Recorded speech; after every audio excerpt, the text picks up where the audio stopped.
কোন লঘিষ্ঠ সংখ্যার সাথে 3 যোগ করলে যোগফল 24, 36 ও 48 দ্বারা বিভাজ্য হবে?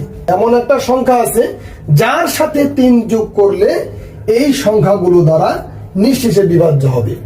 অর্থাৎ এই সংখ্যাগুলোর যদি আমরা লসাগু বের করি, সেই লসাগুকে কিন্তু এই 24, 36 এবং 48 দ্বারা বিভাজ্য হয়। তাহলে যেই লসাগুটা আমরা পেলাম, সেই লসাগুর সাথে যদি আমরা 3 বাদ দিয়ে দেই, তাহলে এই সংখ্যাটা বের হয়ে যাবে। এখন যদি আমরা লসাগু বের করি, 2 6 যদি গুণ করা হয় তাহলে কত হবে? 144। তাহলে যে সংখ্যাটা হবে সেটা আমরা বিয়োগ করে দেবো, 144 আর হচ্ছে আমাদের 3 বিয়োগ করে দিলে পরে কত হবে? 41। আর যদি এই জায়গায় বিয়োগের কথা বলতো তাহলে এখানে আমরা যোগ করতাম। উত্তর হবে আমাদের খ নাম্বার। যদি এই অঙ্কটি বুঝে থাকেন তাহলে বোর্ডে দেওয়া এই প্রশ্নের উত্তর কত হবে তা আমার কমেন্ট বক্সে জানান।